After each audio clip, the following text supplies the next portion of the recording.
আসসালামু আলাইকুম। আজকে আপনাদের সাথে আমি খুবই ভিন্ন একটি রেসিপি শেয়ার করব। আজকে তৈরি করে দেখাবো সাগরের পোয়া মাছ ভুনা। রেসিপিটি খুব সহজ করে দেখিয়েছি, আশা করি আপনাদের কাছে ভালো লাগবে। ছোট সাইজের 250 গ্রাম পোয়া মাছ কেটে ধুয়ে পরিষ্কার করে নিয়েছি। এখন হাফ টেবিল চামচ লবণ দিয়ে দিলাম, হাফ টেবিল চামচ হলুদ গুঁড়া, হাফ টেবিল চামচ গুঁড়ামরিচ দিয়ে ভালো করে হাত দিয়ে মাখিয়ে নিব। মাছগুলো হাত দিয়ে ভালো করে মাখিয়ে নেওয়ার পরে একটি প্যানের ভিতরে 1 কাপ তেল গরম করে নিয়েছি। তারপর মাছগুলো একটা সাইড দিয়ে দিব।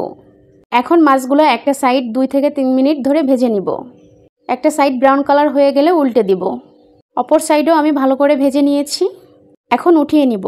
ওই তেলের ভিতরে হাফ কাপ পেঁয়াজ কুচি দিয়ে দিলাম। পেঁয়াজটা একটু নরম করে ভেজে নিব। 1 টেবিল চামচ রসুন বাটা দিয়ে দিলাম, 1 টেবিল চামচ জিরা বাটা, 1 টেবিল চামচ পেঁয়াজ বাটা, হাফ টেবিল চামচ লবণ, হাফ টেবিল চামচ হলুদ, 1 টেবিল চামচ মরিচের গুঁড়ি দিয়ে ভালো করে সব কিছু মিশিয়ে নিব। মশলাগুলো ভালো করে কষিয়ে নেওয়ার পরে হাফ কাপ পানি দিয়ে দিলাম মশলা কষানোর জন্য।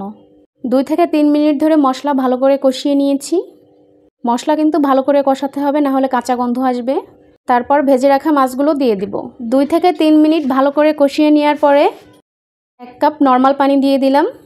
তারপর ভালো করে নাড়াচাড়া দিয়ে ঢেকে দিব 5 মিনিটের জন্য। 5 মিনিট পরে ঢাকনাটা উঠিয়ে কিছু আস্ত কাঁচামরিচ দিয়ে দিলাম। তারপরে আবারও নাড়াচাড়া দিয়ে ঢেকে দিব। 10 মিনিট পরে চলে আসলাম। পানিগুলো প্রায় শুকিয়ে গিয়েছে। এই পর্যায়ে ধনিয়া পাতা কুচি দিয়ে দিব।